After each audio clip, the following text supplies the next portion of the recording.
How about that cigar? How about that cigar? Garrett, it's over here. Oh, how about that cigar? There's the people right there. Hi, everybody. Sorry. Welcome to How About That Cigar Live, episode number 128. Thank you so much for joining us live on Facebook, live on YouTube, and those of you listening to the audio podcast after the fact, thank you so much for making How About That Cigar part of your audio podcast rotation. As always, we are live from the Drew Estate Cigar Studios, and let's remind everybody about the beautiful new size in the Leather Rose. The boldest of the four bewitching Deadwood sisters is showing off a new side of her sultry personality with Drew Estate's launch of the Deadwood Leather Rose Petite Corona. The spiciest of the Deadwood ladies, Leather Rose features a rich Maduro wrapper around an aromatic and exotic blend of aged, dark, air-cured tobaccos that offers an enchanting, bold, and sweet profile with notes of cedar, oak, white pepper, and earth that will leave you longing for more. The 4x43 Deadwood Leather Rose Petite Corona will be presented in 24-count boxes with an MSRP of $6.95 per cigar. For more info, please visit drewestate.com. So, episode 128, our favorite night of the week, Monday nights. We had a great special Saturday show. So if you guys missed the awesome Saturday show we had just a couple days ago, go on our YouTube channel and check that out after we're done tonight. Yeah. So Garrett, we had some football again this weekend. We did have some football. And your team did a thing. What did your team do? Foolishly gave me hope. They did. They won a game against what, as far as I could tell in the previous two games, is a very good Seattle team. Yeah. So Minnesota beat the Seahawks in Minnesota. It was a very entertaining game to watch. It was, man. And then later last night, we're at the cigar shop watching Green Bay and San Francisco and pull out a nail biter. Oh my gosh. Last seconds, or 38 seconds left to go. And the ball gets back in Aaron Rodgers' hands, and he drives Green Bay down the field to put Mason Crosby in field goal range with 3 seconds left, and boom goes the dynamite. Crosby. What does it feel like to have a kicker that you're like, oh, he's within 50 yards? Or I guess it was a 51-yarder. Yeah. The same way it feels to have two Hall of Fame quarterbacks back to back in your. Oh, sorry, too soon. No, you should, but you can't be mad though, because Kirk Cousins is really playing outstandingly well. Most underrated quarterback in the NFL. He's really surprised me. I expected him to have an okay first few games, and he's been really, really very good. No picks. So he's been playing solid. Hopefully you get Dalvin Cook back soon, because he's out hurt, but didn't really need him. Alexander Madison stepped up and played well. So yeah. So it was a good weekend of football all around. Guys, as always, while we are here live on the show, join us in the comments. We have a great special guest coming on in just a minute. Join us in the comments. Ask some questions along the way if you guys have questions of your own. And please let us know what you are smoking and drinking along with us. Join in the conversation. Participate with us. And let's bring on our special guest of the evening. And as always, you guys know that on How About That Cigar Live, special guests are brought to you by Corona Cigar Company and coronacigar.com, the internet's largest and easiest to use virtual cigar store. Corona Cigar Company offers you the finest handmade cigars, humidors, and cigar accessories at the absolute lowest possible price. You will also find unique and limited cigars containing Florida sun-grown tobacco. As a proud American, president and founder of Corona Cigar Company, Jeff Borshowitz believed it was possible to bring cigar tobacco farming back to Florida. At Corona Cigar Company and coronacigar.com, you'll find the best selection anywhere in the world of cigars containing this special Florida sun-grown tobacco. If you live in Florida or are just visiting, be sure to visit any of the great Corona Cigar locations in downtown Orlando, Sand Lake, Lake Mary, and also the Davidoff of Geneva Lounge in Tampa. For more info on all of that, please visit coronacigar.com and floridasungrown.com. So, ladies and gentlemen, without further ado, if you would please put your hands together for our special guest on episode 128 of How About That Cigar Live. Coming to us live from Miami Beach, Rafael Nodal. Welcome to the show, brother. Hey, hello. How are you? Thank you for having me here, Matt and Garrett. I appreciate it. And since, I said I was not going to give any news today, but since you mentioned Corona Cigar, right? And you mentioned Florida Sun-Grown. So here is the next Monte Cristo Florida Sun-Grown tobacco, right? So I am testing that. I was testing it before the show, and this is what I'm smoking right now, in addition to a second cigar that I'm also smoking. So thank you very much. Oh, the honor is ours. Yeah, we are honored to have you on the show, my friend. It's been a great 2021 so far. 2020 was a little weird for everybody. 2021 though has really been shaping up into a great bounce back year for everybody. We were grateful as we could possibly be to speak to you briefly at the TPE trade show back in May of this year, and just talk to us a little bit before we get into the questions. Just tell us a little bit about how 2021 has gone for you guys so far. Well, yes, you're right. Last time we saw each other was in Vegas at the TPE. This year it was around May, I believe. Yeah. And it was one of the first time that we went out and we actually talked to people, and we were able to hug people and talk and like a regular normal people. So it was fantastic. At the time, we were presenting some of our new cigars, so I appreciated the time that you dedicated to us. Listen, 2020 wasn't a special year. It was a difficult year for all of us globally. However, for the cigars, obviously, there was an added demand because people staying at home really wanted to smoke more. And just like in my case, I did smoke more, which is hard to believe, especially if you ask my wife, but I managed to smoke a little bit more. And 2021, listen, it's moving along. We're trying to get out of these difficulties.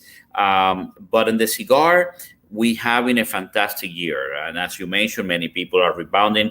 In our case, we continue to grow, which is fantastic. Our cigar have been received very well by the consumers, or people like you on the media. And so we're very grateful for that. We don't want to forget the difficult times that many people have had and continue to have. And we are very grateful that at least we're here with people like you, that we can talk about cigar. And in these few minutes of broadcast, we just want to forget about all the troubles and be able to talk about a passion that we have, that we all share, which is cigar, which at the end of the day,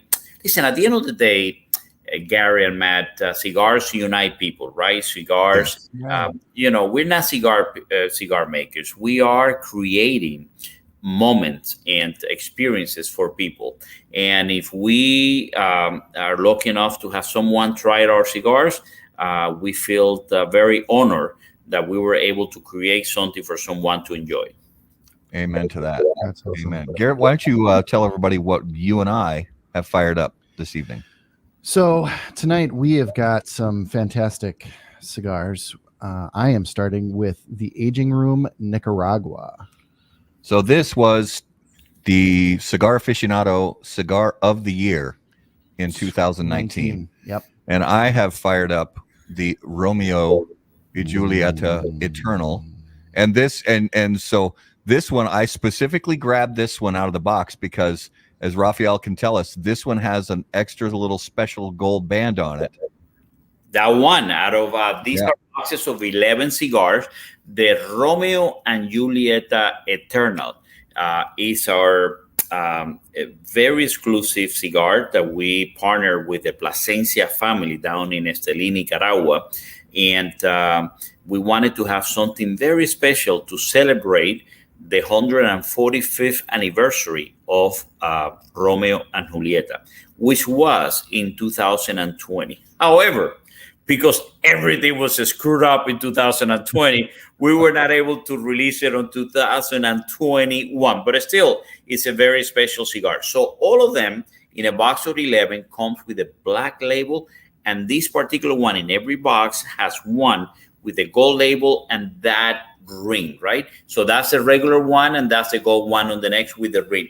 And that with a special ring symbolizes the union, right? So when you get married, you put this ring, and it symbolizes a union and the eternal part of love, which at the end of the day, that's what Romeo and Julieta represent. So a very special project, a very special anniversary. You know, we create a lot of cigars, just like the Aging Room, my own brand, Aging Room Cuatro Nicaragua, which, as you mentioned, was Cigar of the Year in 2019. And but when you're creating something for Romeo and Julieta or Montecristo and some other brands, it's very special. It's very scary, right? Because you, first of all, the first things you don't want to screw it up, right? So that's a very difficult thing. You don't want to screw it up. I feel that we are stewards of the brand. We're just keeping the brand for the next generation, whoever is going to take it again. Not many brands have been in the market for 145 years. So hopefully you like it, because I can tell you, we put a lot of great tobacco. These are special selected tobacco from the portfolio of Plasencia family, which is they have for their own cigar. But in addition to that, it was done with, like all of our cigars, done with a lot of passion and a lot of dedication. And at the end of the day, you guys and the consumers are the judge, but we just try very hard. Sometimes we don't live up to our expectation, but we trust me that we tried extremely hard to make the best special cigar possible that we can. Yeah. Mm-hmm. Go ahead. I was going to say, so my very first trade show was the TPE trade show this last May, which was a fantastic, TPE did a great job with the cigar part. And for someone who had never been to a trade show, it was like being a kid in a candy store. It was Absolutely. just, walk in and the booths were beautiful. And then Matt turned to me and he said, "Look over there." And it was Nestor Plasencia and Rafael Nodal talking to each other. And let me just tell you, so you guys, there's the term, cigar celebrity and all of that. I will say this: Rafael or Nestor or most of those other guys who we would consider celebrities wouldn't even, their humility and their character rise far above that that nomenclature of their, and it was just fantastic to be able to talk with these gentlemen. And so my first question to you, Rafael, is obviously, and we just talked about this cigar that was done with the Plasencia family. We've also had other collaborations with A.G. Fernandez and others. What do those collaborations mean for you? Well, I have to tell you, many people, and I saw a review a long time ago in one of the blogs, say, collaborations do not work. and it's because people have different ideas or different ways of doing cigar. For me, I'm a musician, right? So for me, if you listen to music, there's nothing more exciting in my end. Sometimes when you get collaboration from two musicians, and I feel I had it in my career. Had the amazing pleasure of working with people like Ernesto Perez Carrillo, like AJ, like Plasencia, like Joshi Blanco, my partner and friend, and all these people. First of all, I am in the cigar business because I love cigars. And these are iconic people that have been making cigars for a long time. I love to learn from them. I have my different perception of what I want. And what I found in all this collaboration is that we can bring the best of both worlds. And these people are very, as you mentioned, very human. We see them as cigar people. Oh my God, this and this and that. But they really are regular people. They're regular fathers, they're regular sons, and they are all people that love and have a passion for the cigar. And so for me, sitting and developing a blend with these iconic people has been highlights of my career as a company. In my agent room, we don't have a factory, but as well in Tabacalera USA, Altadis USA, makers of amazing brands like Monte Cristo, Romeo and Juliet, A. Shotman, Trinidad, Henry Clay. We don't have a factory in Nicaragua. We do have a factory in Dominican Republic, La Romana, called Tabacalera Garcia, which we are opening a new factory, which we'll talk a little bit about that later, and also another one in Honduras. The one in Dominican is celebrating 54 years. I mean, that's a lot of years. And the one in Honduras, Flor de Copan, is celebrating 45th years. So amazing factory, but we don't have anyone in Nicaragua. And as you know, the Nicaraguan tobacco is something that has been on the forefront of the cigar industry for many years now. Not having a factory there, we team up with amazing families, like you mentioned, Plasencia and AJ Fernandez. And what we have been able to find is people that are committed as we are to bring the best cigar. So working, I hope my bosses are not watching this, because I had to tell you, I don't even have to get paid to do these things. This is an amazing. I mean, for me to be, maybe I shouldn't say that. I should. Can we start over? Can we go back? It is an amazing thing working with these amazing people that will forget more about tobacco than I will ever learn. So just to be there and spending days and months with them, visiting tobaccos, it is something that I really, really enjoy and appreciate. Yeah. So one thing that I would like to do, just very briefly, if we can sort of pause our conversation, is so we just lost a good friend of ours. His name Tim Sootkamp, and he just passed yesterday. And far too soon, far too young for anybody to have to leave this earth. But he was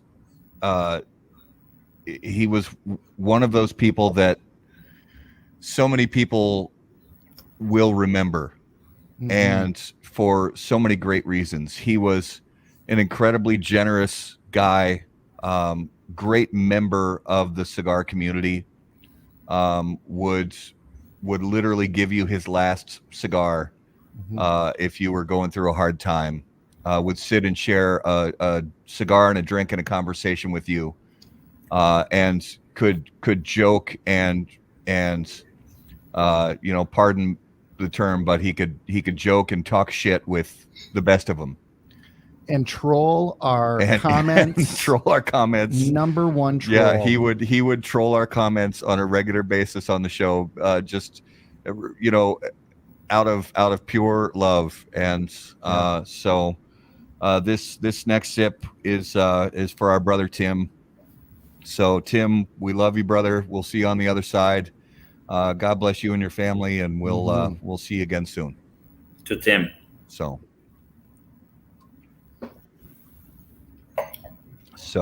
yeah, he was a good man. He was a great man.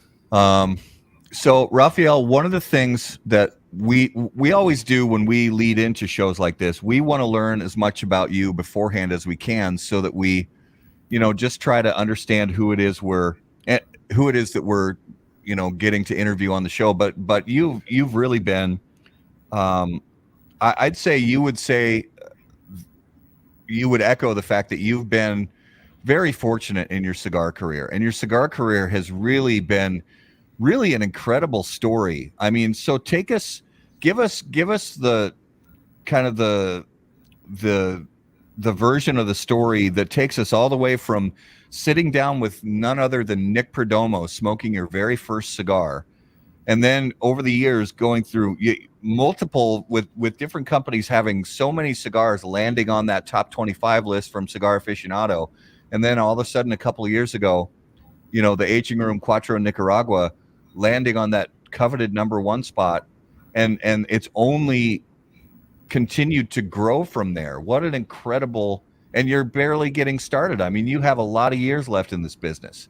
I really, really hope so, that I have a lot of years left. Listen, first of all, my story in the cigar business, that's why I love the industry as much as I do. Because one is not only about the cigar, but Carlos Fuentes, my friend, always says that it's about the people. And, the industry is about the people. And I completely agree. That's why I love the industry. And that's why I was attracted to the industry.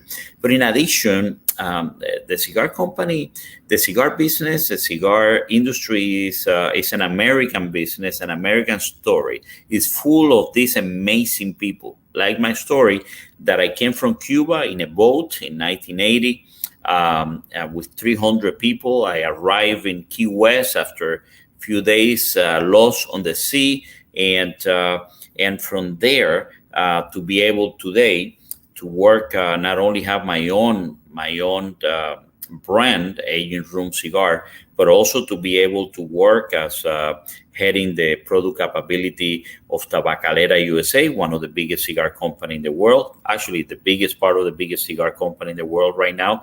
And in addition, be able to work with amazing people, and having that opportunity for me is a dream come true. So sometimes I have to pinch myself, because the journey hasn't been very easy for me. Nothing in my life come very easy. Everything that I've been able to accomplish requires a lot of work and dedication and perseverance. But that's what life is all about. And so I think when you look at people like Nick Perdomo, or I mentioned Ernesto Perez Carrillo, or AJ Fernandez, de Plasencia, de Fuentes, everybody, Lito Gomez, Rocky Patel, everybody has a dream. Everybody starts with a dream. So as I mentioned, I came from Cuba in a boat. Then I'm a musician. I play violin and piano for since I was 6 years old. I continued my musical career studies actually in New York City from 80 to 83. Then I came to Miami, and it was very difficult, the situation in Miami. There was no classical music. I started my own opera group, and it was very difficult at the time. I was 19 years old, and I was able to get a job to support my musical career, cleaning floors in the hospital. And then one thing led to another. I become the chief financial officer of a hospital, and then went as executive director of a psychiatric hospital company, where I met my wife, which is a psychiatrist, my partner. Yes. Can I interrupt here? Absolutely. Because you went from mopping floors to chief financial officer. Only in America, right? That's more than one thing led to another type of situation, Rafael. You're selling this story short, but for time, we'll let it pass this time. But I just wanted to say, That is a beautiful thing right there. That is beautiful. Only in America. That Yeah. shows you the power of America. And by the way, the amount of people that believe in me and help me around my journey, right? So chief financial officer, then executive director of a national company, a psychiatric hospital, where I met my wife, Alina, who is a psychiatrist. But unbeknownst to me, her family have been on the cigar growing in the tobacco business for 5 generations, growing tobacco first in Pinar del Rio, then moving to the United States. And my partner, Hank Bishop, at the time was an employee of mine, a psychologist, a mental health therapist. And one day he said, listen, you're Cuban, right? So you smoke cigar. You know, people think, right, you're Cuban, you smoke cigar, you dance salsa, and you know how to roast a pig, right? So that's, I didn't know how to roast a pig or smoke cigar. I did dance salsa. So I went in 1999 to a little place in Little Havana, and I met this guy, Nick Perdomo, and his family, his brother-in-law, his wife. And I smoked my first cigar. I bought my first box of cigar. And that evening, I went to my house and I told my wife, I know what I'm going to do the rest of my life. And she said, what? You know, hospitals? I said, no. I'm going to go into the cigar business. And obviously, being a psychiatrist, she said, well, he's crazy, But, again, she's used to that. And that's what I did. I first started with Hank. I started my internet site, and then I met these people, had a cigar brand called Oliveros, which I bought, and I started our own factory, and had our first non-flavor cigar made by Nick Perdomo, and then later on, things were not working out. I was trying to make cigars for everybody. You like this? I'll make this. I like that. I was trying to be commercially viable, and I wasn't. I spent all my money. All the savings I spent it on the money, and then I said, listen, if I'm going to make cigars, I'm just going to do what I like. Right? Things were not working out anyway, so we started Aging Room back in 2011. These were blends that I have been making to our cigar store at retail that we own in Miami Lakes. And basically we were trying different blends and selling them with numbers, right? And I said, listen, these are not working out, so I'm going to start this. And I started we launched our first Aging Room M356, which was in 2011. And immediately that year was top 25 Cigar Aficionado. I think it was the number 14 or something like that, and then the Aging Room Cuatro F55, which ended up being the number 2 in 2013, and one thing led to another, and we continue. So the lesson, what I learned is, listen, follow your heart. I really felt that this is something that I love. I didn't know the business very well. There's a lot more to make cigars than just doing a blend. There's a lot of different things, consistency, and there's a lot of different things that I learned. But definitely, I knew that this is what I wanted to do. And then later on, in 2017, I fell in love with a cigar that Altadis made. It was Romeo by Romeo and Juliet. Red and white. Back in 2012 was the number 3 cigar of the year by Cigar Aficionado. I fell in love with that with that cigar. And I approached Altadis and I said, listen, I would love to make a cigar for you at Romeo by Aging Room. I don't have to tell you that my partners and friends laughed at me. Are you crazy? What are you talking about? Romeo by Aging Room? You think they're going to even talk to you? But I'm a dreamer, right? So I am a dreamer. I am a believer.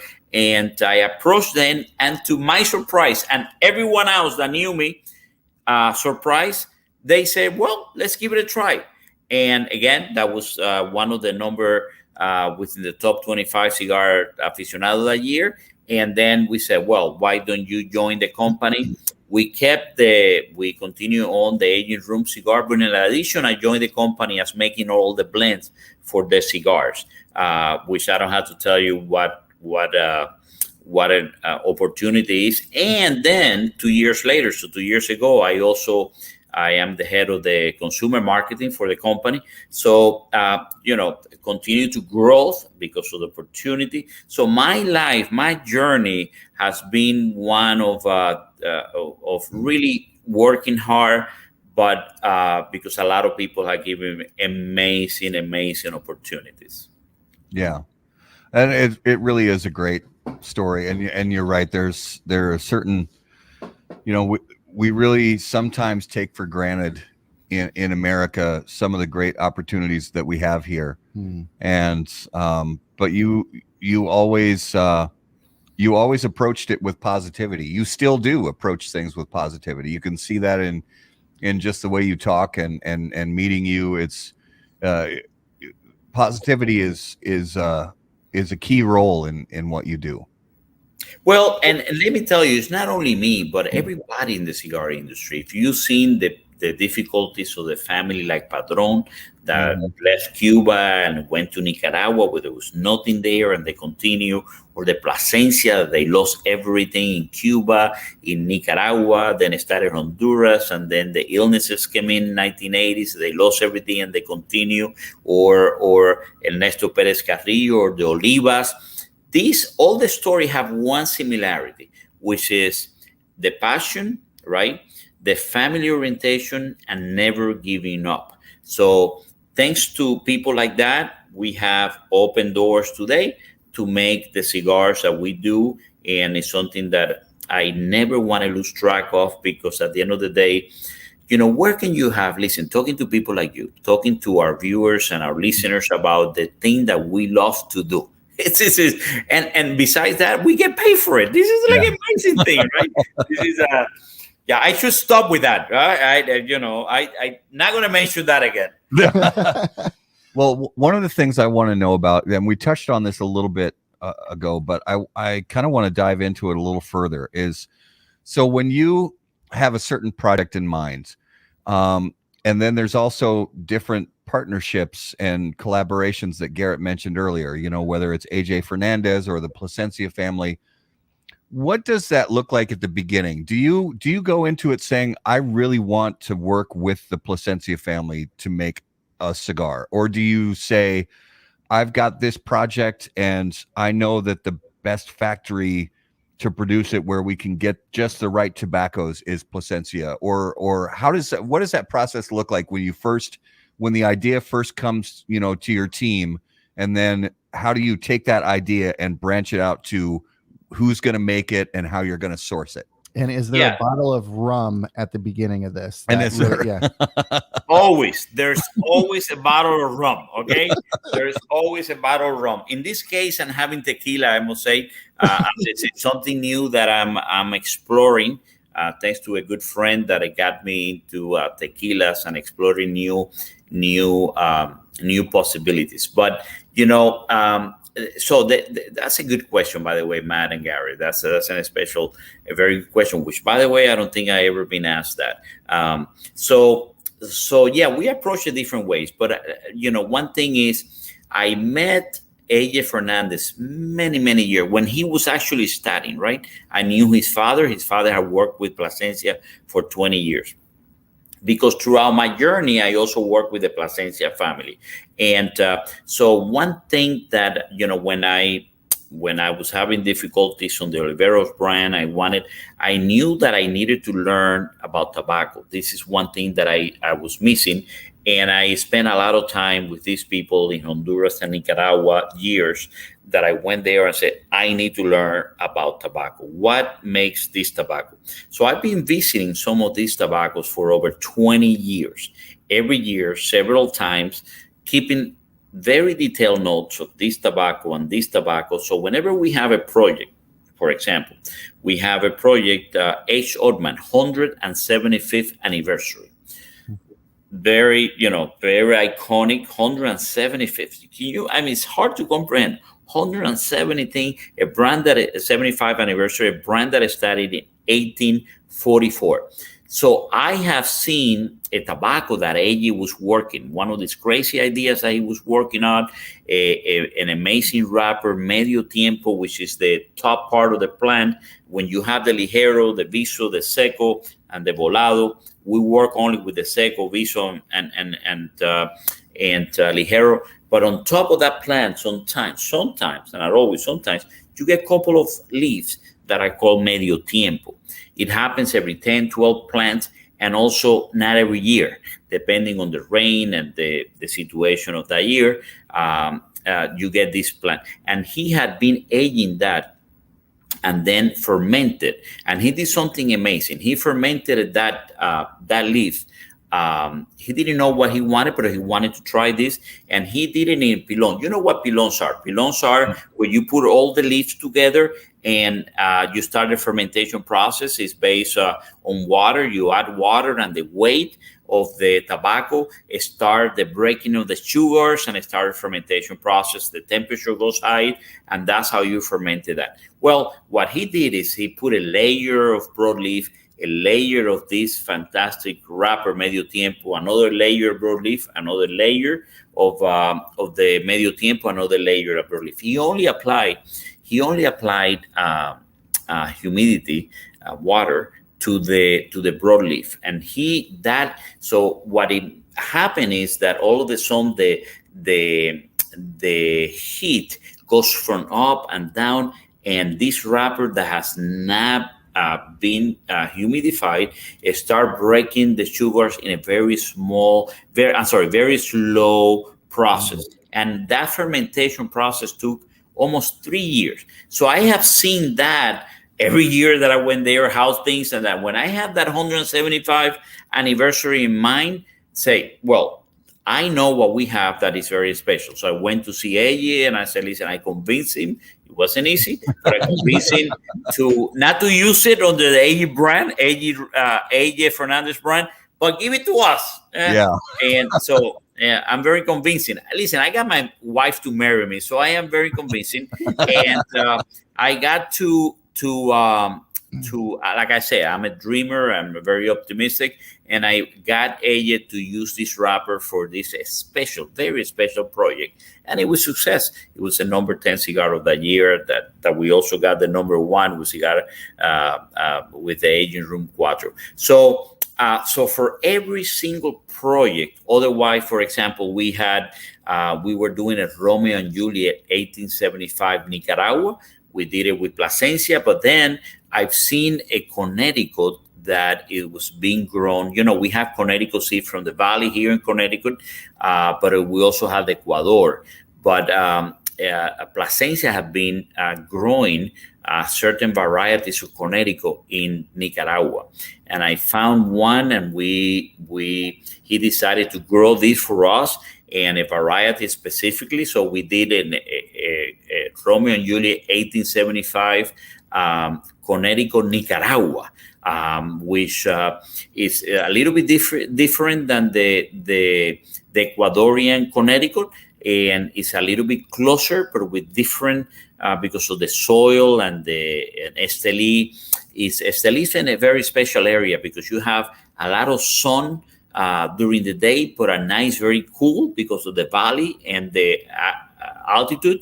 And so we were able to get this. So every project is different. We approach it very different. But what has been giving us the edge, I will say, is that I have been very familiar with the tobaccos and the things they are doing for many years. So I've been able to know what tobacco to use, and that has been extremely helpful.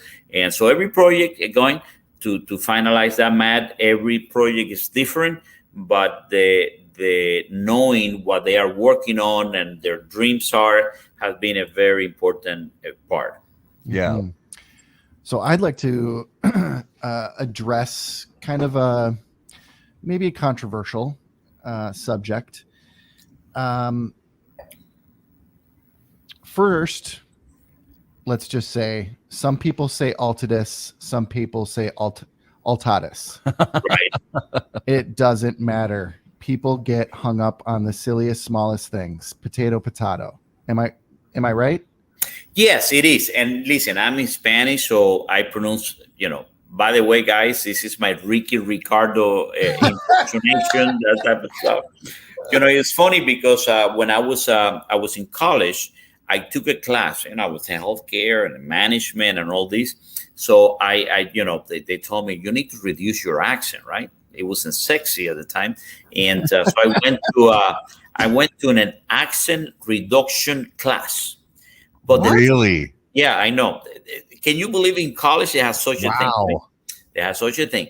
But the teacher was Jamaican. So after 2 months, I was talking with the Jamaican accent. I said, wait a minute. So you reduced your Cuban accent, but you took on a Jamaican accent. Yeah, so I want to have at least, listen, if I'm going to have an accent, I'm going to have my Cuban accent. Yes, so, exactly. Obviously, I didn't know that in the cigar business, the Cuban accent was going to be the way to go. And so I learned the English and I tried. I listen. I'm learning every day. But in the case Altadis, in Spanish, it's called Altadis, which is a made-up word. It was a combination when the Spanish tobacco company, Tabacalera, joined or merged with the French company called CITA, CITA, and together they they came out with Altadis. So in Spanish it's Altadis. In English, because of the accents, Altadis. I still call it Altadis. And that's the way I pronounce it. But we'll go for both ways. Yeah, absolutely. We're inclusive. They say Altadis, Altadis. Don't get hung up on that. Okay. So, Altadis, for those who would say, a large company that produces many brands, millions of cigars, and they're basic cigars, they're maybe just catalog brand cigars or internet only cigars. What would you say to them? Because and before you chime in on that, I will say that over the last 5+ years, I've seen a huge change and a lot of attention given to the Altadis brands and a lot of great things happening. Well, I am glad that I am part, right? I am part of this movement of our company to move forward and to continue the evolution of our brands. So our company has amazing Cuban heritage brands like Montecristo, Romeo, Juliet, H. Showman. But the market had changed, the taste had changed, like everything else, and the cigar had moved from a mild cigar to a more complex and more boutique-ish type of cigars. Mm-hmm. And so that's why, Javier Estades, which is our president, gave me the opportunity that brought me, because he understood that the market was shifting, the market was changing, and we needed to continue growing and evolve. And so I've been with the company now 4 years. We tried to expand, and what we did is we tried to take these fantastic brands with amazing portfolio brands to move it and to have to really take the consumer in a journey, right? In a journey of flavors and aroma. So the cigar is a very interesting industry, because you have the anillos, you have the cigar rings and the artwork. Well, the same thing happened with the cigar. The tobacco plants has, like I mentioned, the Ligero, the Viso, the Seco. And then 20 years ago, all the cigars had a type of a blend that was more mild, had 10% of Ligero. You got some of the Viso. And actually, what it actually did is it looks like the plant, right? The percentage that it did. But later on, amazing people like Ernesto Perez Carrillo with Gloria Series R and some others start looking for new flavors and new alternatives. And as the cigar smokers and start developing their palates, they start looking for new experiences. And that's what we've done. We taking that. But when you have a company that makes so many cigars and people, it's very easy to pick on the big people, right? The big guys. Oh, right, well, exactly. all they care is about the millions of cigars and things like that. Right. But I can assure you that a cigar is a handmade product, and we take tremendous amount of care to look at every leaf, and every cigar is made like the same way. And it's so we try to really be truthful to this amazing history, but also do some innovation on taste and approve. And so that's what we're doing day in and day out. This is companies part of the Tabacalera USA that I work with. Tabacalera is the number one cigar company in the world. They started in the 1600s. There's a lot of history on this. In the 1600s, with the Cuban tobacco, it's been sold in Spain. And so we have a heritage, and we have a dedication, and we have the history. And now we needed to be more innovating a little bit more. And that's what we have done. And I am glad that I am part of this amazing group of people, whether it's at the factory or the growing tobacco that we buy from, and expand on the type of blends that we have. So before, we had a lot of blends for certain group of people that were smoking all these amazing iconic brands, but we needed to expand. So more the boutiquish. I'm glad that I am here, because that's what I like. That's what I like to. So we've been able to develop blends and flavors that are appealing to a very, very vast group of consumer. Whether you're looking for the mild, whether you're looking for a little bit more complexity, whether you're looking for full body. Because at the end of the day, Garrett and Matt, at the end of the day, listen, we want to be the best cigar company. And you know what? Everybody's trying to do the same thing. So this is a great moment to smoke cigar. That's right. Being on the cigar business is the best moment to smoke cigar, because everybody is trying to make the best cigar they can and offer the consumers alternatives and flavors and profile, and just very happy to be part of that. Yeah, and that's a great way to put it. And I think we are so fortunate to be really involved in the cigar culture today, because it's not easy to go into a cigar shop these days and find bad cigars. Right. No, there are so many great cigars on the market, because there are I think that we're very fortunate that the cigar business itself, all the cigar companies, all the cigar factories, there are so many people like yourself who are in this business for the right reasons.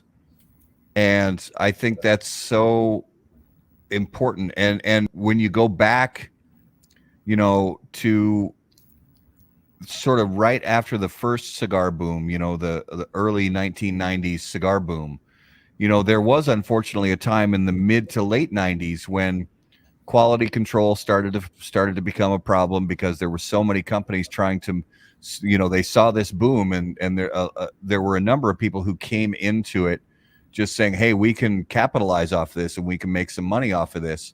And unfortunately, quality fell. And then things have bounced back so incredibly well in the industry.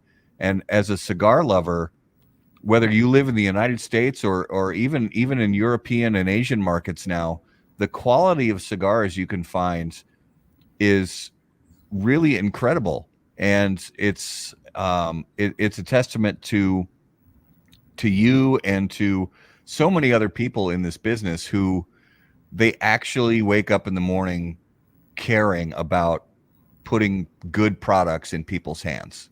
Absolutely, and you got it right. It's very difficult to go to a cigar store and find a bad cigar. Now, there are cigars that you may like that are part of your palate, or where you are at that moment in your developmental stage of flavors that you may like or may not like. But there's some important aspect of the technical components of the cigar, which is the tobacco have to have age, the construction has to be has to smoke well and well made, well constructed, and the tobacco fermented, aged, and those things I see it more and more. And you're right, during the boom, you have to understand the industry was very stagnant at 100 million cigar, 100 million cigar, 100 million cigar every year. The Cigar Aficionado came in 1992 and it started going up, 250, 275, 300, and it just went very, very, very high.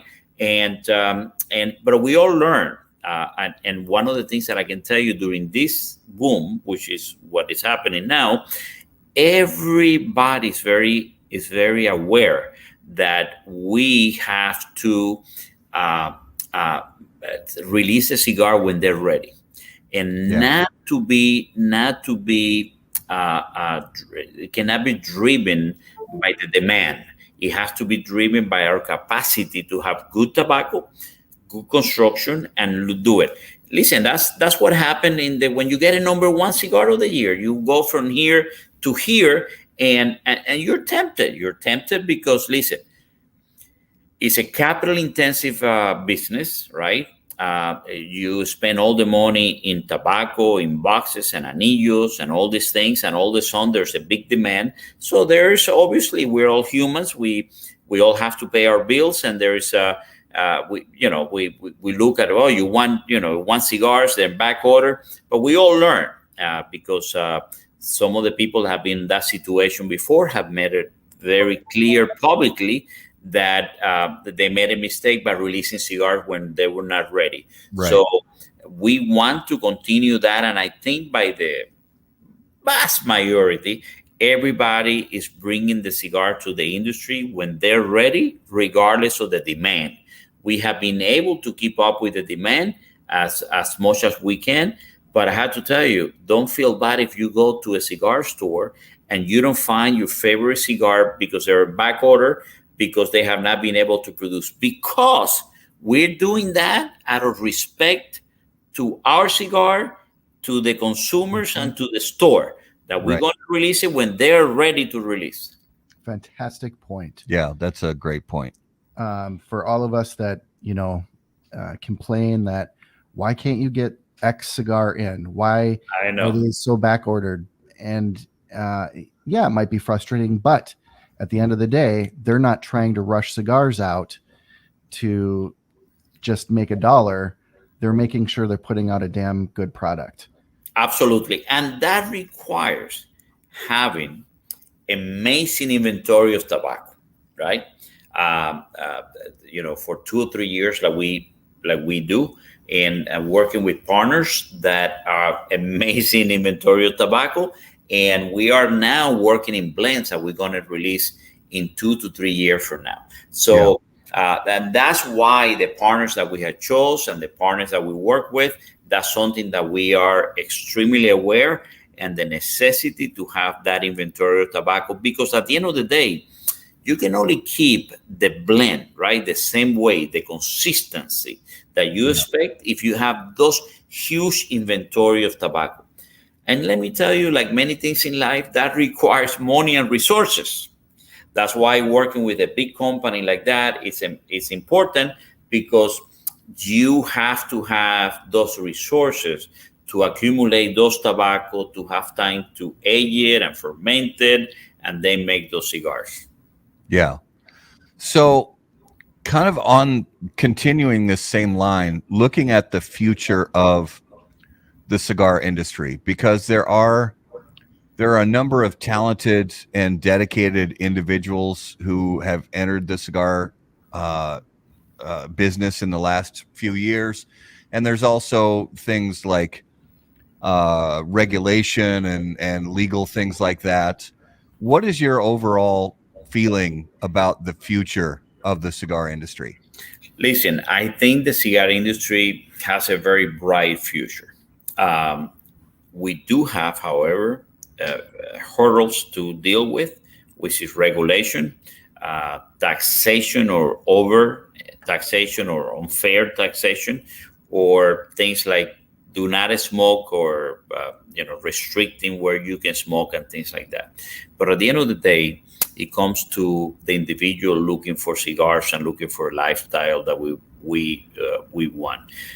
So the challenge is to teach the regulators, to teach the government, to teach the people that have to make the decision that what we have is it's not like cigarette, right? It's not like the mass market product. We are doing a cigar to really enjoy the cigar.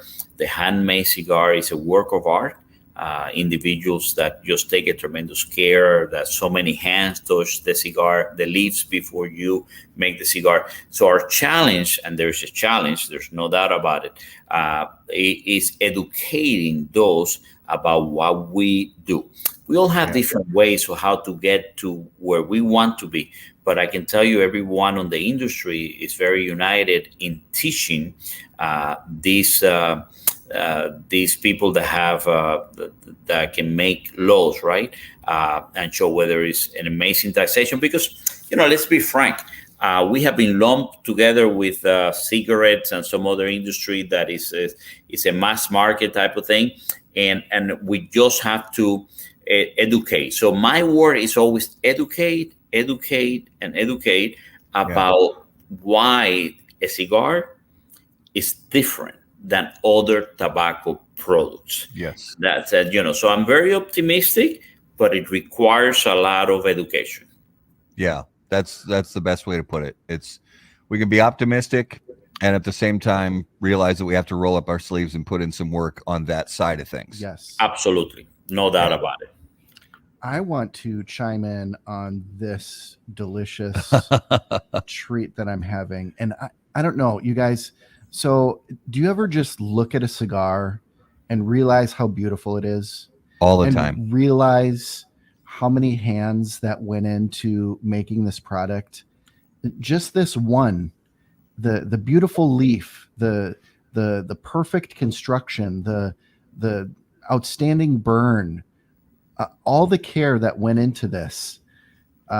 Sometimes I just look at it and revel in its awesomeness. Gary, when you go to a cigar factory and when you get to see the amount of work and labor and love that goes into this, that cigar that you have, the Aging Room 4 Nicaragua, again, that was the #1 cigar, was rated in 96 by Cigar Aficionado. That's a cigar, the tobaccos, the components that have there. I've been visiting those tobacco for 9 years before we released a cigar. We knew what we wanted to do. So there is a lot of work that goes into making that cigar. And then once you come with a blend, right, the important thing is the consistency. You always have the people of, hey, I never heard of Aging Room, got the #1, let's do. But I have to tell you, we have been very pleased because this year, which we got the #1 cigar, Ernesto Perez Carrillo, with an amazing cigar, the place that got the #1. We have been able to continue the demand on that cigar is very high. We perhaps could have sold a lot more, but we wanted to take the time to only be able to make what we thought it was important to make. And that cigar goes from the box that has certain paint, orange paint, and at the moment of the highs of the pandemic, we couldn't find the boxes, and we could have painted another color, but this is what we have, this is what we want to do. So there's actually so much work that goes into everything that you see, from the label, right? The label to the box to the cigar. If you go to a cigar factory, I have to tell you, you will think, and not one person that visits a cigar factory doesn't think like this. Like, we paying way too little for a cigar. I have to tell you that Yeah, much. that's Because the absolute there's truth. so much that goes into the cigar that, first of all, it's amazing that you can smoke every single cigar, because when you light up a cigar and we see the comments, oh well, I had this cigar that is it didn't burn well and what have you.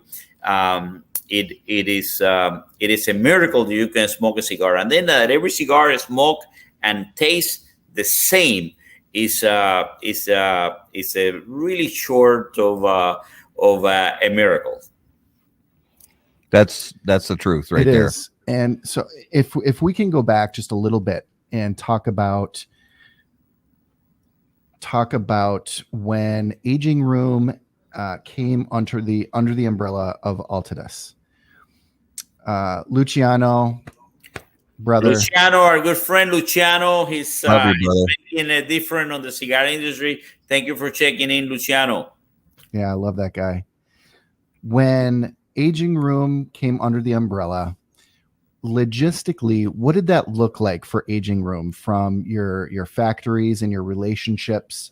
Now that you're under the umbrella, what changes were made? Well, okay, so we make some changes. And so we, first of all, we had other brands like La Boheme, for example, that was very successful. We had Oliveros as well. We had Swag, Puro Dominicano. And we decided to just focus on Aging Room, right? And then we had a complicated number system, M356, F55, and M21. It actually looked like an accounting. Hey, I come from the finance side, so everything had number associated with it. So we made some changes accordingly, right?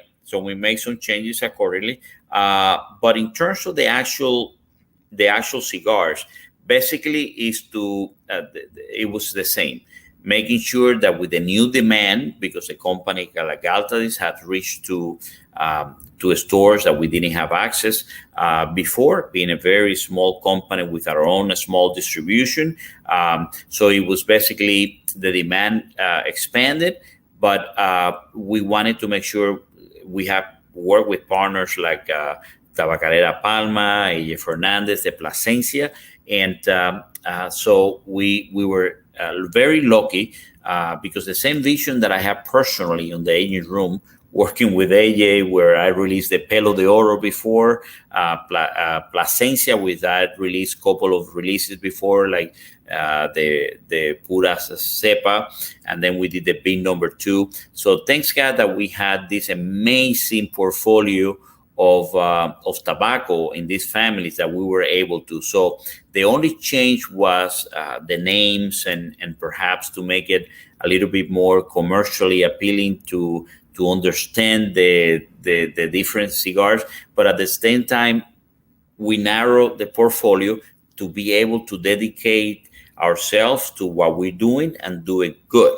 So instead of having 4 different brands, we brought it all in one, and that's where we continue develop. So it's a learning. Listen, working with such an amazing company, with such an amazing resources of people, because at the end of the day, like I say, Carlos Fuentes say it's about the people. And the people, not only the people that smoke the cigar, the people that make the cigar, but also the people that work day in and day out to bring you all these amazing designs and what have you. And I learned so much. I've learned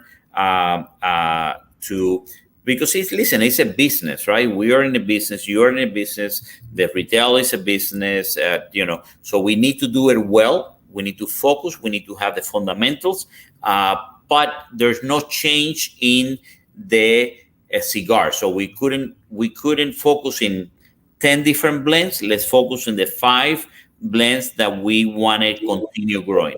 And that's what it took. Yeah. And I think from my experience, what I've seen is that's been the right strategy. I think it's been successful. So I think that was a smart move and well Yes, done. yes, it was. I mean, tell you, this is Altadis and Tabacalera has some amazing people, very resourceful and very intelligent and very dedicated to this industry. I mean, we don't see them, right, because I'm just a face, right? So I'm the one talking to you today, but there's a huge amount of people, over 400 families in the United States dedicated to this, to our work, right? We reach the consumers, how we reach the stores, how we tell our story. So it's basically changed to focus what we are doing. Yeah, Awesome. I love it. So is it time? I think it's time. You think it's time? I think it's time. It is now time for this week's Numero de los Muertos. And as always, Numero de los Muertos is brought to us by our friends at Smoke Inn.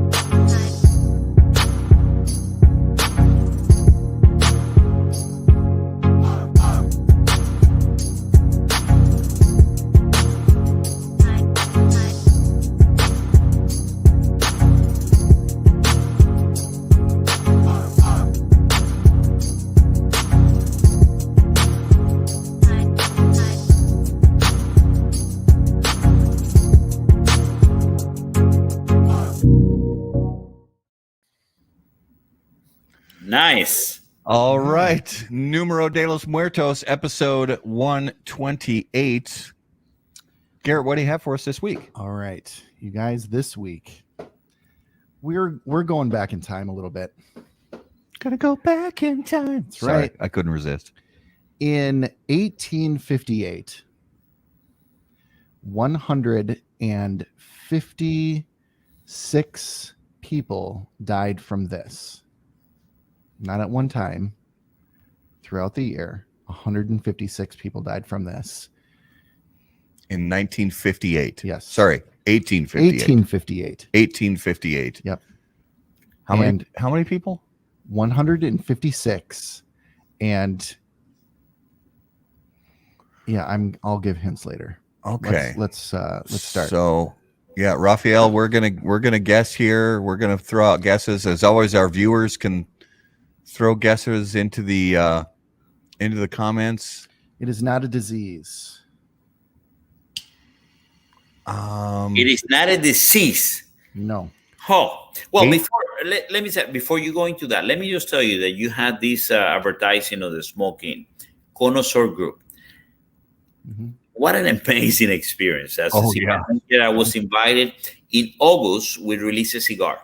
It was it was part of the August Club. I was so fortunate that we got the #1 rating of that 4 cigars that people get. I was very nervous because, you get a cigar and people get to rate it.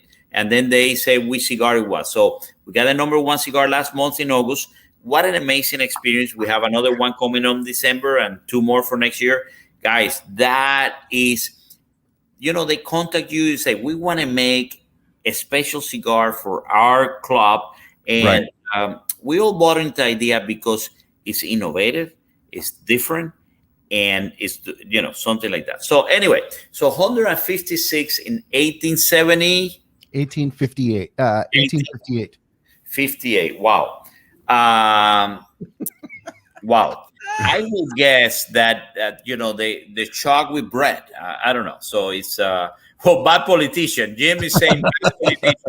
Listen, it will take more than 158 people die. I have to say.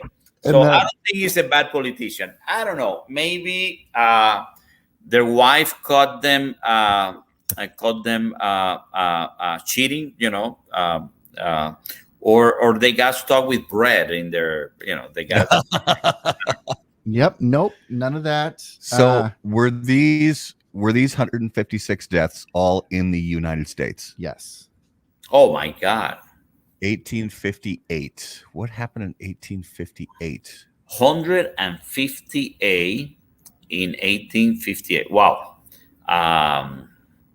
Was it a maybe a fire? car? Maybe the car was coming at the car. No, the car didn't come until 1900, right? Yeah, I Yeah. believe so. So Matt, fire is involved. Fire is involved. Oh, struck by lightning. No. No, Jesus. Nope, I did that. Lighting up a cigar. It didn't. No. Wow, good to know. By the way, good to know. Fire is involved. That wasn't. I see. We can laugh because it's so long ago, right? So, yeah, it wouldn't be politically correct. But so long that we can laugh. Huh.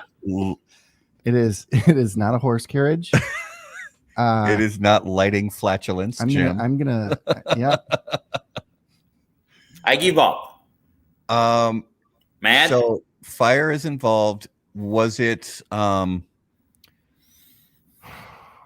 So this is just before the Civil War. Yep. Is this some type of munitions factory? No.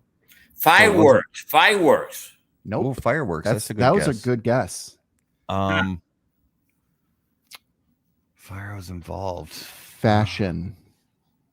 Fashion and fireworks. Wow. I mean, fashion and fire. Wow. So fashion. Think fashion. A textile plant? Nope. Because this happened all year long. It's not a single event. Oh, so it's not a single event. Yep. Wow. So it has to be, if fashion, it has to be with women mostly. Mm-hmm. No, Mm-hmm. maybe. Yes, absolutely. Okay. It is women. Okay. Was it women's what is the thing that used to go under their big dresses catching on fire? Ooh. Yes. We have something there. It's called, yes. It was the hoop skirt.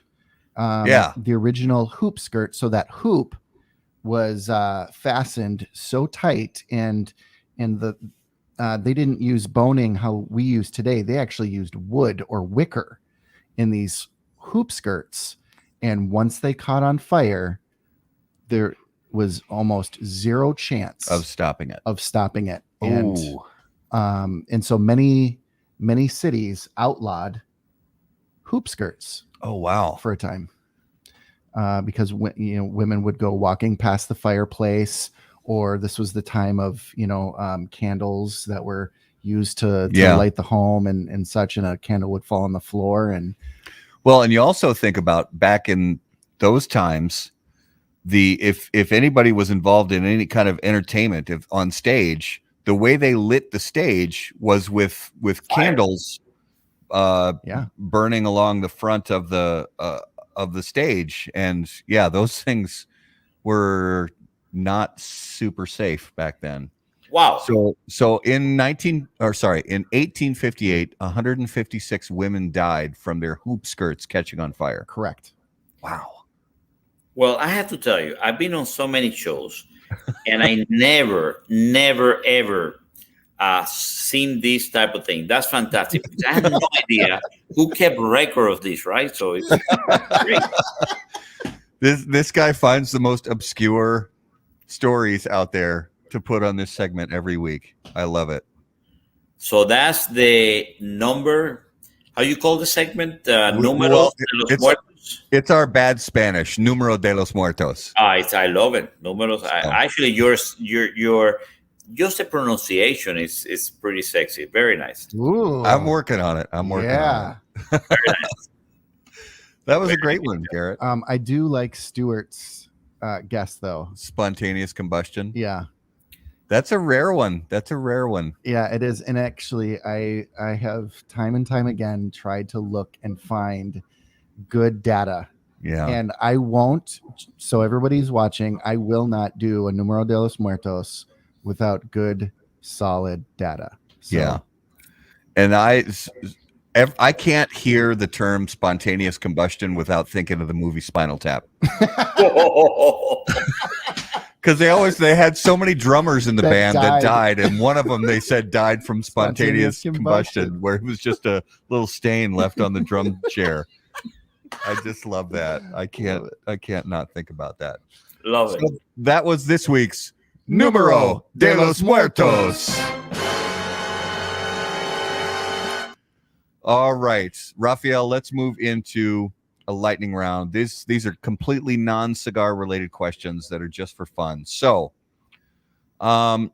if you could hear the thoughts of one living person for 10 minutes, who would it be and why?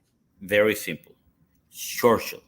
I love the guy. I love what he represented at the time. I love him involvement with the cigar industry because we have a size called Churchill. I would love to, these movies that have come later on. Every time I go to London, I go and see him, and I've seen the desk that he worked with and things like that. I would love to hear some of his thought. Absolutely. I think that's great, but I'm going to ask you for one living person. Oh, wow. Well, without politics, without getting to politics, I would love to hear a couple of people that are in politics to see what the heck do they have inside. But besides that, no, it has to be so probably a musician, and so for me, it's probably Rob Stewart or some. What the heck are they thinking? Especially when they are about to perform or started performing. I would love to listen to the thought, right? So it always fascinates me. These people that have such a trajectory, right? And they've done it many times, these live performances. But what, Rob Stewart, what is he thinking when he's going to perform in front of so many people? And it's something like, holy shit, I have to do this again. Let's see what lady I can get. I don't know. I would love to hear the thought. Yeah.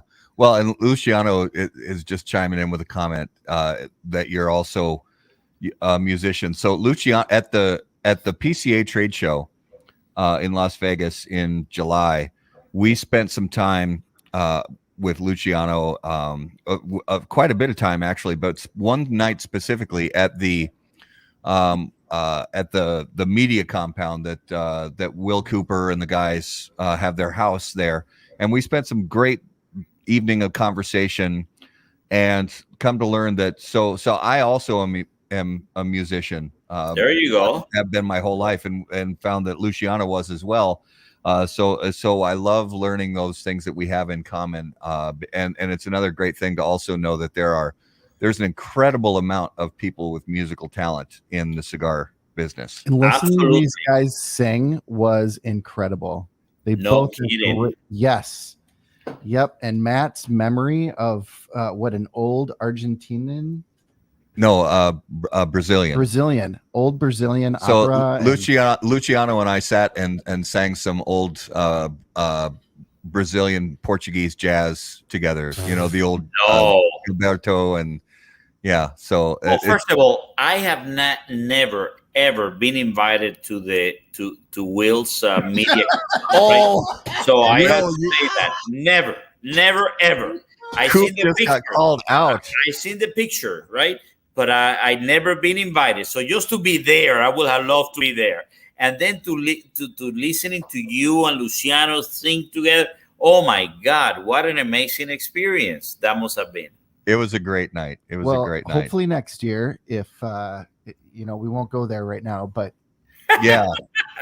Well, I'm doing Will's. I think it's on November 11. So I'm gonna be with Will Cooper. Will, if you're listening, if you're watching, I never been invited, and I feel kind of left out. Only the cool people are invited there, and I feel kind of left out. So, please, vote for me next time. All right. So this next question actually is kind of goes along that same music line and that is, if you were about to get into a fight, what would your soundtrack music be? Oh, that's very easy. Rocky. That's the sound of Rocky. I love the music, so active, right?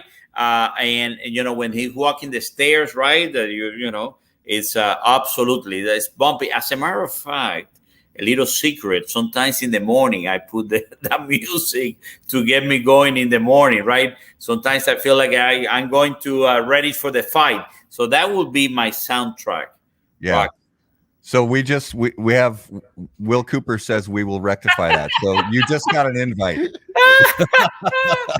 Thank you. I'll take a bottle of rum. I promise. You know. All right. So, Rafael, choose one of the following. You could hit a home run as a starting pitcher. You could score a touchdown as a defensive lineman. You could score a goal in a hockey game as the goalie, or you could score a goal in a soccer game as the goalie. For me, it's a soccer game, right? So we call it football in Spanish. Yep. You know, these people spend the whole game running, right? I think they lose between 10 and 15 pounds every game, which is an amazing thing. You know, I love all sport. I don't practice any, as you can see my physics. So, you know, that tell you maybe chess. I play chess from time to time. I'm not sure if you can consider that a sport, but that's the closer I can be. But, you know, the soccer, man, I watch these people in the stadiums. I had the amazing opportunity to see the Real Madrid and the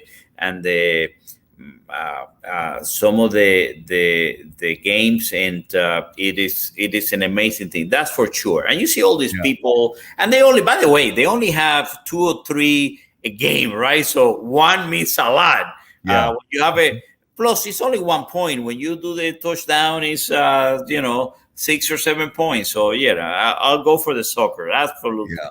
I watch a lot of sports. That's how I got to look like this. Good for you. Good for you. From sitting and eating pizza and watching sports. Well, I had it on my list to ask you about chess because I am a chess player as well. And one of my questions was going to be, did you ever really study chess, or did you have a favorite grandmaster? Yeah, we have in Cuba. Capablanca? Exactly. And by the way, he had a couple of moves that are very well known in the I'm not sure now if it's 3 or 4 movement. But in Cuba, chess was very important, right? And so I think I did judo, I did boxing, and I did volleyball, and chess was the most successful one that I was in a couple of competition. There's sometimes when you play blinds against more than one person, sometimes 5 or 10 people, and you're able to do this. I had to tell you, it's an amazing thing to be ready. Have the brains to keep the track of all these things. I love chess. I studied since I was very little. I was a nerd, right? So right now I will be a nerd in the United States. That's what it's called, a nerd. So listen to me. I played violin since I was 6, and I play chess. You cannot get more nerd. And I use glasses, right? So I mean, tell you, most have been, obviously there were different times, but the word gay, I think, was very, very, very known at the time. So this must be gay, playing violin and playing chess. It's So anyway, so this, I'm sure it's not politically correct, and but yeah, chess, I love it, and I did practice. And Casablanca, we have an amazing chess in Cuba. It was something that a lot of kids study. Yeah. Jose Raul Capablanca was the first North American world champion of chess, and really after his time Russia held that title for almost 100 years. And so it was great to have that come back to the United States for a short time with Bobby Fischer, but he went crazy. Well, And the end of the story is, Rafael, I hope to play chess with you sometime. I would love it. Like many things in life, which I don't do more these days. That I wish I can do more. Is chess and my music, which sometimes is I don't have the time to do it, but it's something that I really enjoy. And if you ever stress out, if you ever want to disconnect this world, either play the music or play chess. It's just takes you out of this world. Yeah. Absolutely. Well, the incredible thing about chess, and I'm sorry to nerd out on chess here, but I grew up with ADHD, and chess was one of the only things Help you focus. that helped me focus. I could sit at a chessboard and study and look. But if you were to give me a book at that time as a kid, I would have to reread several pages to comprehend and learn. But I could sit at a chessboard and focus. It taught me a lot about life and kind of overcoming that piece. So Absolutely, and that's what music and chess did to me when I was very little. And I think from the chess, what I learned, right, and I don't mean to bore everybody with chess, but what I learned from chess and also from music, but especially from chess, is not to give up, right? Not to give up, and it come very handy in my life later on. yeah, Because I saw the situation that you look at the we call in Spanish tablero. I don't need the board. When you look at the board and you're pretty in difficult position, then you have to look beyond that, and you need to continue acting and continue playing and think 2 or 3 steps ahead of time, and that what it helps me a lot not to give up, and just be better and better, and so for me it was a great foundation for life, if you can say it. Nice. Well, let's do this week's Notable Smokable. And as always, Notable Smokable on How About That Cigar Live is brought to you by Ace Prime. Notable cigars, notable passion, notable purpose. So, Rafael, we talked a little bit about this before we went live. Each week we name a cigar that's notable to us. Could be something from our own brand. It could be something that's been on the market for years that we just smoked for the first time in a long time. Or it could be something brand new that we've never tried before. Is there something notable that you've had a chance to smoke recently that caught your interest? Listen, I smoke a lot of cigars that are not from our portfolio. Most of the cigars that I'm smoking these days are cigars that are going to be out later on, 2 or 3 years ahead of time. But the other day, I'm fascinated by Perdomo and the things that he's doing. And he put out a cigar, which Cigar Journal put it the best cigar brand from Nicaragua, which I believe is the 20th anniversary. The blue label, and I had it. I think it was the day before yesterday, so it was Saturday. I got vaccinated on the 3rd shot on Saturday afternoon, and Saturday morning, right before my last cigar that I smoked, right before that shot, was knowing that I was going to get sick, which I did. I smoked that cigar. I think it's the Perdomo. I don't forget the name. It's a blue label. It's let me tell you, the 10th anniversary. 10th anniversary. Yes. Yes. And let me tell you, the Maduro, right? So the blue one. Very unbelievable cigar. Nick is doing amazing things, and that was a fantastic cigar. And now that you mentioned Wild, and it comes from the Perdomo studios and things like that, And I had that cigar on Saturday, which I had it for some time, not been able to smoke it yet. And Saturday, I said, this is gonna be the last cigar, and I'm glad that I picked that cigar for the last one on Saturday afternoon, because that was an amazing cigar, memorable. Very Absolutely. nice. Garrett, what was your notable this week?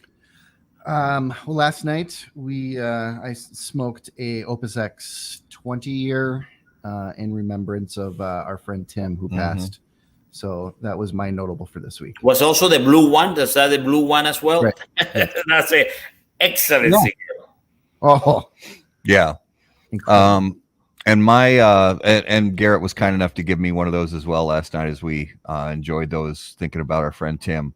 But the one that I put on my list this week was from JC Newman, and it's the Yagua, which is a very, if you haven't heard of it, for our viewers and listeners, it's an interesting cigar that's not put in molds, so the shapes are a little unconventional and you know, not super consistent. But I got to be honest, I smoked one of those a couple days ago and was very, very surprised by. Yeah, Garrett's holding one of those up right now, and it's got some nice flavor to it. And Garrett actually smoked one before we went live just now.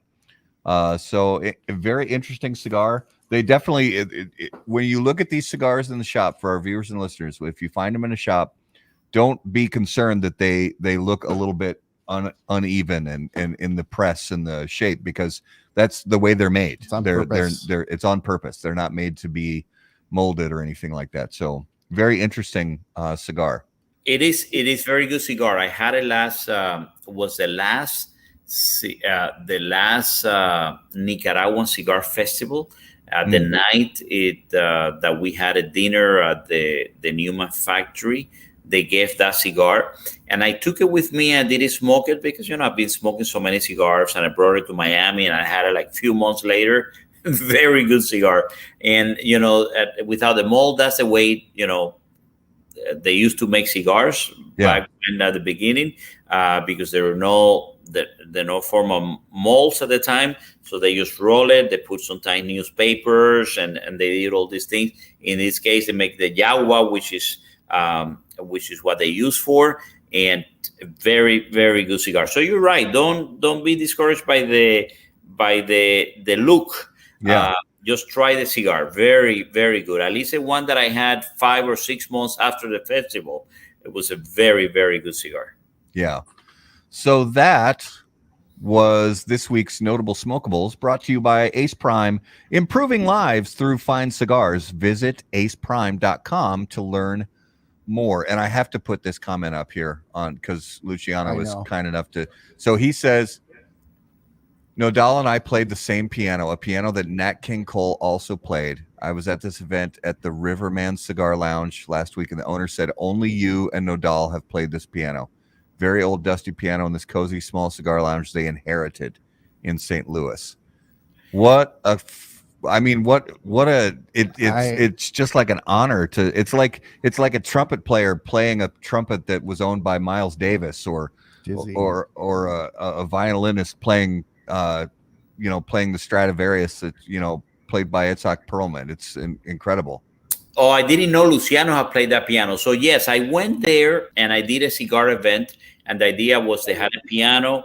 And so I went, and they showed me the piano, and you're right, it's a very old piano. It's an old piece. In the back, Luciano, you have the logo of the cigar store. So I did an event. I went a little bit earlier. I just flew in for the event, and I went there, and so they showed me the piano, and no one showed up for the event. Right? They told me start at 7. I show up a little bit, start playing the piano. I said, well, listen, if no one comes in, I'll have fun playing the piano. And I start playing the piano. I forgot about everything, and all of a sudden, when I looked, the store was full of people, and I was playing the cigar. Playing the piano. I was just on my own, just having fun. And when I stopped, people were clapping. Where did all these people come from? So I ended up that a lot of people came to the event. It was an amazing night, and you're right. There's not a lot of cigar store with piano, And that one, I had it, I didn't know Luciano had played that. That was an amazing evening that I had. Yeah, very good. Very good. That's fantastic. I love it. So to give our viewers and listeners an idea of some cool stuff we have coming up soon. So this next Monday on October 4th, we're actually going to be live from Big Apple Cigar and Pipe in Forest Lake, Minnesota. And we're going to be doing a show type that we haven't done before. We're actually going to be reviewing a cigar live on the air and talking to Eric, who's the owner there, and talking about some other industry related things going on right now. And then on October 11th, we have Justo Aroa from JRE Tobacco. On the 18th of October, we have Dan Thompson from McAuliffe Cigars. And then closing out the month of October, we have Steve Saka from Dunbarton Tobacco and Trust. So, Rafael, give our viewers and listeners an idea. Where is the best place for them to keep up with everything you guys have going on right now? Absolutely. First of all, let me say you have a spectacular lineup, right, of guests, right? Iroa, which is a great guy, great family. My wife, uncle worked with Iroas for 20 years in Honduras. What an amazing! I just spent some time with him in New Hampshire. We don't get to spend so much time, but this since we don't travel, we're starting to travel again. And then Steve Saka, you guys have an amazing lineup. So fantastic. Great for you. Listen, you can check altadis.com, ALTIS.com. You can follow me in Rafael Nodal, RAFAEL. Nodal, not to be confused with Rafael Nadal, which is a sexy millionaire that plays, Plays a little bit of tennis. Plays a little bit tennis. And you can check me out, Rafael Nodal, in Facebook or Instagram. And we have some fantastic channels. So we have in Instagram, we have Montecristo _USA, Romeo and Juliet _USA, the Cigar Life, and Aging Room as well. Aging Room Cigars in both on Instagram and Facebook. Very nice. Fantastic. Well, Rafael, we just want to say thank you from the bottom of our hearts. It was an absolute joy having you on our show tonight. So thanks so much for spending a couple hours with us tonight. Thank you, guys. For me, it has been a pleasure. Man and Gary, thank you for the opportunity. I love always when people like you let us talk about the passion that we have. You guys, the listeners, and the watching this are the reason that we do everything we do.